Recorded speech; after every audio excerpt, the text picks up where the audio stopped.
ಬಂಧುಗಳೇ ನಮಸ್ಕಾರ. ಅಭಿಲಾಕ್ಸ್ ವಿಲೇಜ್ ಚಾನಲ್ಗೆ ನಿಮ್ಮೆಲ್ಲರಿಗೂ ಆತ್ಮೀಯ ಸ್ವಾಗತ.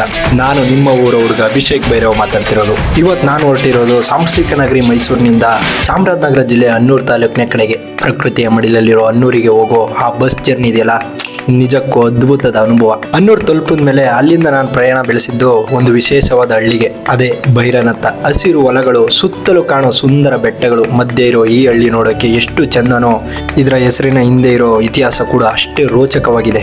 ಯಾವುದೇ ಹಳ್ಳಿಯ ನಿಜವಾದ ಸೌಂದರ್ಯ ಇರೋದು ಅಲ್ಲಿನ ಜನರಲ್ಲಿ. ನಾನು ಭೈರನತ್ತ ತಲುಪಿದ ತಕ್ಷಣ ಅಲ್ಲಿನ ಸ್ಥಳೀಯರನ್ನು ಮಾತಾಡಿಸಿದೆ. ಆಗ ಆ ಊರಿನ ಹಿರಿಯರೊಬ್ಬರು ಆ ಗ್ರಾಮದ ಹೆಸರಿನ ಹಿಂದಿರೋ ಒಂದು ಆಸಕ್ತಿದಾಯಕ ಹಿನ್ನೆಲೆಯನ್ನು ನನ್ನ ಜೊತೆ ಹಂಚ್ಕೊಂಡ್ರು. ನಮ್ಮ ಹೆಸರು ರಾಜು ಅಂತ, ಭೈರನತ್ತ ಗ್ರಾಮ, ಅನ್ನೂರು ತಾಲೂಕು, ಚಾಮರಾಜನಗರ ಜಿಲ್ಲೆ. ಇದು ಪೂರ್ವದಲ್ಲಿ ನತ್ತಗಳಿದ್ದು ಅಂತ ದನ ಕೂಡ ಕಂಡಿದ್ದದ್ದು ಭೈರನತ್ತ, ನಾಗನತ್ತ ಅಂತ. ಅಲ್ಲಿಂದ ಪೂರ್ವದಲ್ಲಿ ಭೈರನಾಗ ಅನ್ನೋರು ಯಾರೋ ದನ ಮೇಯಿಸ್ಕೊಂಡು ಇಲ್ಲಿ ನತ್ತ ಮಾಡ್ಕೊಂಡಿರ್ಬೇಕಾದ್ರೆ ಭೈರನತ್ತ, ನಾಗನತ್ತ ಅಂತ ಹೆಸರು ಬಂತಿಲ್ಲಿ. ಅದಲ್ಲದೆ ಇತಿಹಾಸದ ದೇವಸ್ಥಾನಗಳು ಇದೆ ಇಲ್ಲಿ ವೈಸಂಪಳ್ಳಿ ಅಂತಿದೆ. ಪೂರ್ವಜರ ಕಾಲದಿಂದ ಅಲ್ಲಿ ಒಂದು ದೇವಾಲಯ ಇದೆ, ಶಿವರಂಕರೇಶ್ವರನ ದೇವಾಲಯ. ಅದ್ರ ನಂತರ ಜಡರುದ್ರನ ದೇವಸ್ಥಾನ ಇದೆ, ಮಾರಮ್ಮನ ದೇವಸ್ಥಾನ ಇದೆ.